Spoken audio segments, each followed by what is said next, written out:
জি বন্ধুরা, আমরা ধারাবাহিকভাবে জেএসসি বোর্ড কোশ্চেনের প্যাসেজ ন্যারেশনগুলো করছিলাম। তো আজকে আমরা রাজশাহী বোর্ড 2018 সালের জেএসসি ন্যারেশন, প্যাসেজ ন্যারেশন অর্থাৎ স্পিচ চেঞ্জিংটা করব। তো এটার ক্ষেত্রে আগেও যেটা বলা হয়েছে যে প্যাসেজ ন্যারেশনের ক্ষেত্রে পুরো প্যাসেজটা করার আগেই তোমাকে পড়ে নিতে হবে যে কথাটা কার সাথে কার হচ্ছে, কোন কথাটা কার, এই জিনিসগুলো আগে একটু সময় গেলেও আসলে এটা করা উচিত। তো আমরা যদি দেখি মাদার সেইড টু সামিয়া, তাই না? তাহলে এখানে আমি নিজে কিন্তু যুক্ত নেই, কোনো এক মা তার মেয়ে, এটা বুঝতে হবে যে এটা মেয়ে, নামটা মেয়ে। হ্যাঁ, তাহলে সামিয়াকে বলেছিল, কি বলেছিল?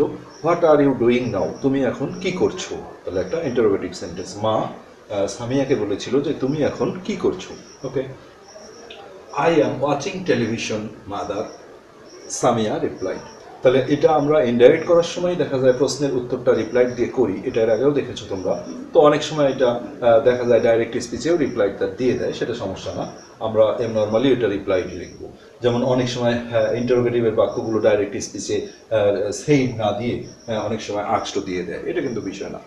সো সামিয়া জবাব দিল কি যে আমি টেলিভিশন দেখছি মা। ওকে, আর have you prepared your lesson, এই জায়গাটা একটা দেখো যে এই কথাটা কার, এখানে কিন্তু লেখা নাই যে মাদার সেইড, কিন্তু এটা কিছু কিছু জায়গা বুঝে নিতে হয়। হ্যাঁ, যে এই বাক্যটা আসলে কার কথা।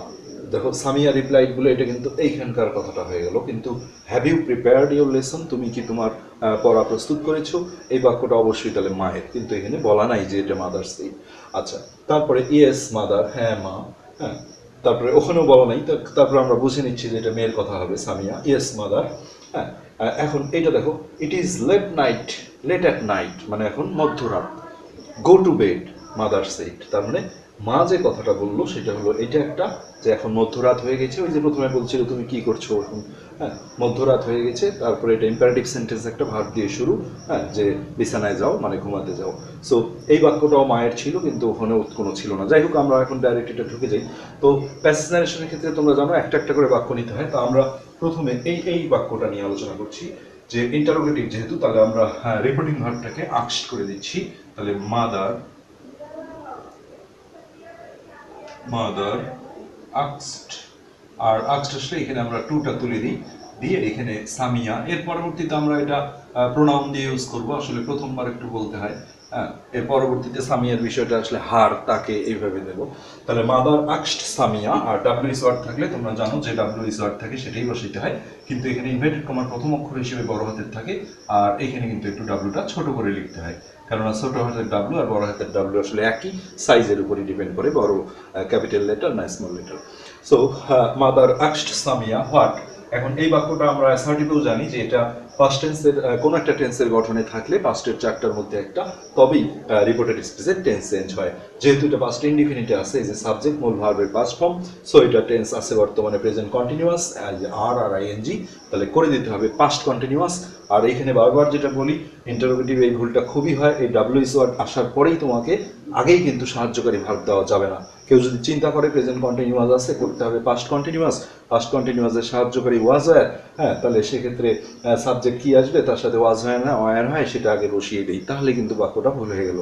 কেননা আগে ইফ আসুক, ডাব্লিউএস ওয়ার্ড ছাড়া আমরা এই জায়গাটা যেমন ইফ দিই, ইফ আসলেও একই নিয়ম, যে ইফটা বসাবো, আর ডাব্লিউএস ওয়ার্ডের ক্ষেত্রেও একই নিয়ম, ডাব্লিউএস ওয়ার্ডটাই বসাবো, আগে সাবজেক্ট দেবো, তারপরে সাহায্যকারী ভার্ব দেবো, তাহলে ভুল হবে না।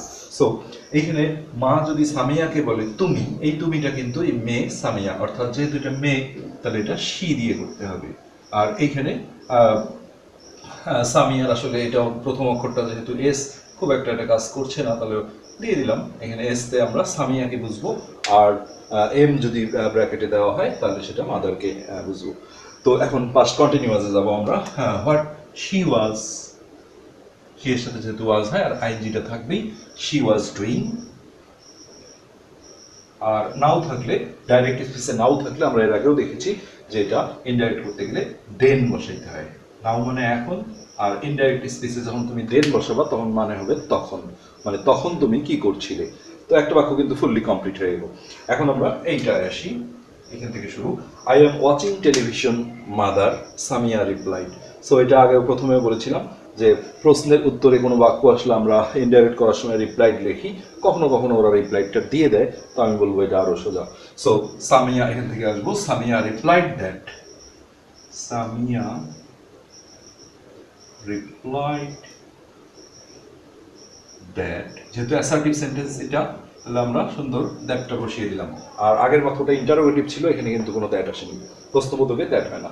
তাহলে রিপ্লাইড দ্যাট, তাহলে এই আইটা হলো কে, সামিয়া, তাই না? সামিয়া যেহেতু বলছে আই, সো শি। আর টেন্স চেঞ্জিং হবে যেহেতু এটা ফার্স্ট ইনডিফিনিটে আছে বাইরের বাক্যটা, রিপোর্টিং ভার্বটা, তাহলে প্রেজেন্ট কন্টিনিউয়াস আছে এম আর আইএনজি করে দিতে হবে পাস্ট কন্টিনিউয়াস। তাহলে দ্যাট শি, পাস্ট কন্টিনিউয়াস, তাহলে ওয়াজ হয়, শি এর সাথে যেহেতু ওয়াজ হয়, শি ওয়াজ ওয়াচিং, ওয়াচিংই থাকলো, she was watching television, watching television. এখন এখানে হ্যাঁ বলতে পারো যে মাদারটা কেন দেওয়া হলো না, এই মাদারটা দিয়ে করলে আবার ওই অ্যাড্রেসিং দিয়ে আনতে হবে, এত ঝামেলা এখানে দরকার হবে না খুব একটা। সামিয়া রিপ্লাইড যদি এখানেও দিয়ে দাও, রিপ্লাইড হার মাদার, হ্যাঁ দ্যাট, তাও হয়ে যাবে, সমস্যা না। আর এই সামান্য এই মাদারের জন্য আমরা অ্যাড্রেসিংটা দিয়ে করলাম না, অ্যাড্রেসিং দিয়ে করলে করতে হবে যে সামিয়া অ্যাড্রেসিং হার মাদার, আসলে অ্যাজ মাদার ভালো লাগবে না শুনতে এই ক্ষেত্রে। এর আগে আমরা একটা কোনো একটা সালে করেছিলাম বোধহয় যে কি এটা, ম্যাম, মাকে যে আদর করে বলে ম্যাম, এরকম কিছু ছিল, ওই বাক্যটা আমরা অ্যাড্রেসিং দিয়ে করেছিলাম, তো এখানে সমস্যা হবে না। She was watching television. আচ্ছা ওকে, তবে আমরা এই পর্যন্ত কিন্তু কমপ্লিট করে ফেললাম। এখন আমরা এক দুই থার্ড লাইনটা দেখি। Have you prepared your lesson, তাহলে এই বাক্যটা ছিল কার কথা, এখানে কিছু নাই, সামনেও কিছু বলা নেই, বুঝে নিতে হবে যে এটা মাই বলতেছে যে তুমি কি তোমার পড়া কমপ্লিট করেছো, না থাকলেও এটা আমাকে এখানে ঠিকই লিখতে হবে। তাহলে মাদার, যেহেতু এটাও একটা কোয়েশ্চেন, ইতিপূর্বে আরো একবার কোয়েশ্চেন করেছিল, এই জায়গাগুলো আমরা আক্সড এগেইন দিলে শুনতে ভালো লাগবে। তাহলে মাদার আক্সড, এই জায়গাটায় সামিয়া না লিখে তাকে হার দিয়ে দাও, আর ব্র্যাকেটে সামিয়া এস দাও, খুবই সুন্দর লাগবে, কারণ আক্সডের পরে আসলে একটা অবজেক্ট দিলে ভালো লাগে। তাহলে মাদার আক্সড হার, হ্যাঁ মাদার আক্সড হার, এই যে ডাব্লিউএইচ ওয়ার্ড ছাড়া, হ্যাঁ কিন্তু ডাব্লিউএইচ ওয়ার্ড না, সো এখানে আমরা ইফ বসাবো, ইফ। এই যে আমি তখনকার কথাটা যেটা বলছিলাম যে ডাব্লিউএইচ ওয়ার্ড থাকলেও দেখো সেই ডাব্লিউএইচ ওয়ার্ডটাই বসে, তারপরে সাবজেক্ট, তারপরে সাহায্যকারী ভাব। ইফের ক্ষেত্রেও একই, ডাব্লিউএইচ ওয়ার্ড না থাকলে যেমন এই জায়গাটা আমরা ইফ দিলাম, আগেই হুট করে আমরা সাহায্যকারী ভার্ব দেবো না, আগে সাবজেক্ট, এই যেটার মতোই আগে সাবজেক্ট তারপরে সাহায্যকারী ভার্ব। ইফের ক্ষেত্রেও তাই, আগে সাবজেক্ট তারপরে সাহায্যকারী ভার্ব। তাহলে মা যখন মেয়েকে বলেছিল সামিয়াকে তুমি, তাহলে এখন আমরা ওটাকে সে বলবো, আর যেহেতু মেয়ে তাহলে শি, আর টেন্স চেঞ্জ হবে, হ্যাঁ যেহেতু পুরোটাই পাস্ট টেন্সেরই বাক্য, বাইরের বাক্যগুলো, সেক্ষেত্রে প্রেজেন্ট পারফেক্টে আছে হ্যাভ, আর পাস্ট পার্টিসিপল ফর্ম করে দিতে হবে পাস্ট পারফেক্ট, অর্থাৎ হ্যাড। পাস্ট পারফেক্টের গঠন হলো হ্যাড, আর যেহেতু ওখানে পাস্ট পার্টিসিপল ফর্মই থাকে, তাহলে প্রিপেয়ার্ডই থাকলো। ইফ শি হ্যাড প্রিপেয়ার্ড, এখন মা যখন সামিয়াকে বলছিল তোমার লেসন, এখন আমরা ওটাকে কি বলবো, তার লেসন, অর্থাৎ মেয়েদের ক্ষেত্রে হার মানেই তাকে, আবার হার মানেই তার, আর ছেলেদের হলে হিজ মানে তার, আর হিম মানে তাকে। সো প্রিপেয়ার্ড হার লেসন।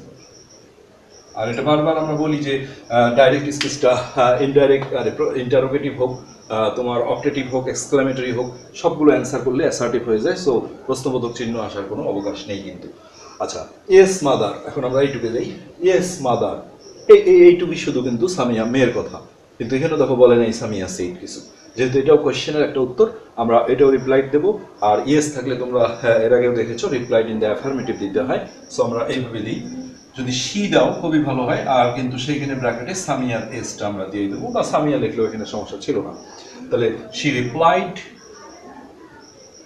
কিন্তু এইটা তোমাকে দিতে হবে, নাহলে শি দিয়ে তো আসলে মাদারকেও মিনিং করতে পারে, উনিও তো মহিলা। সো শি রিপ্লাইড, ইয়েস আছে, she replied in the affirmative, replied in the affirmative, no থাকলে রিপ্লাইড ইন দ্য নেগেটিভ বলি, তাই না? গেল ওই বাক্যটা কমপ্লিট। এখন এটা আসো, it is late at night, go to bed mother said, তাহলে মায়ের কথাই কিন্তু এই দুটোই, যেহেতু এখানে ফুল স্টপ দিয়েছে আমরাও আলাদা আলাদাভাবেই করবো, সমস্যা নেই। তারপরে তাহলে এখানে চলে আসো, হ্যাঁ মাদার, এটা ফুল স্টপ দিয়ে দিই, এখন মাদার ওই যে এর আগে বলেছিলাম প্যাসেজ ন্যারেশনের যতটা অ্যাসার্টিভ সেন্টেন্সগুলো সেট দ্যাট মেরে দিতে পারবা তত ভালো, কারণ সেট থাকলে আসলে অবজেক্ট না দিলেও কোনো সমস্যা হয় না। হ্যাঁ, কারণ অবজেক্ট থাকলে আবার টু দিয়ে দিতে হবে, কিন্তু টোল্ড আনলে একটা সমস্যা, টোল্ডের পরে অবজেক্ট দিতে হয়, না হলে বাক্যটা ভালো হয় না। সো এখানে আমরা প্যাসেজ ন্যারেশনের অ্যাসার্টিভগুলো ম্যাক্সিমাম চেষ্টা করবো সেট দ্যাট অ্যাসার্টিভ সেন্টেন্সের ক্ষেত্রে। তাহলে মাদার সেট দ্যাট, মা বললেন যে, হ্যাঁ, তাহলে আমি যার আছে তাহলে এটা ওয়াজ আর হয়ে যাবে, ইটটা খালি আইটা ছোট হাতের করে দিবে। It was late at night, it was late at night মানে হলো গভীর রাত, late at night, late at night হয়ে গেল। আর এটা আমরা ফুল স্টপ দিয়ে দিলাম, যদিও আরো একটা বাক্য আছে ওই একই মায়েরই কথা, তারপরে আমরাও থেমে গেলাম। আর এটা একদম খাসা দেখো ইম্পারেটিভ সেন্টেন্স, একটা ভার্ব দিয়ে শুরু, যেটা ওপেন দ্য ডোর ছিল। তাহলে আমরা তার আগে এইসব ক্ষেত্রে সবসময় বাক্যটার মধ্যে আদেশ, উপদেশ, অনুরোধ এগুলোর গন্ধ খুঁজবো। আর এগুলো যদি একটাও না বোঝা যায় তাহলে আমরা বলেছিলাম যে এই জায়গাটা টোল্ড বা সেইড ব্যবহার করে করতে পারবো, কিন্তু অবশ্যই সাবধান থাকতে হবে, ভুলেও যেন দ্যাট না আসে, কেননা ইম্পারেটিভ সেন্টেন্সে লেট ছাড়া কিন্তু দ্যাট বসে না। সো গো টু বেড, এটাকে আমরা হঠাৎ করে অর্ডার নিলাম না, অ্যাডভাইসও বলা যায়, আবার অর্ডার দিলেও খুব একটা এগুলো কিন্তু সমস্যা না। বা আমরা সেইড দিয়ে যদি করি তাহলে এইভাবে করবো, শি মানে মাদার, কারণ একবার যেহেতু দিছি বারবার শুনতে খারাপ লাগে এটা। হ্যাঁ, শি যদি টোল্ড দাও তাহলে টোল্ড হার, এরকম টোল্ড আর সেইড দিলে সরাসরি সেইড দিলেই, আর তখন আর তোমার হচ্ছে টু থাকবে না আর কি। ধরো যে সেইড থাকলে আবার টু দিতে হবে, দরকার নেই। শি টোল্ড হার, এই হারটা হলো মে, অর্থাৎ সামিয়ার এস দিলাম, আর ভার্বের আগে একটা টু বসাইতে হয়, তাহলে টু গো, এই টুটা থেকেই যাবে, টু গো টু বেড। এই কিন্তু অ্যান্সার হয়ে গেল, খুব যে কঠিন কিছু তা না। এটাই ছিল আমাদের রাজশাহী বোর্ড 2018 সালের ন্যারেশন স্পিচ চেঞ্জিং। আমরা পরবর্তীতে অন্য একটা সালের বা অন্য একটা বোর্ডের ইয়ে নিয়ে আসবো, তোমরা সাথে থাকবে। ধন্যবাদ।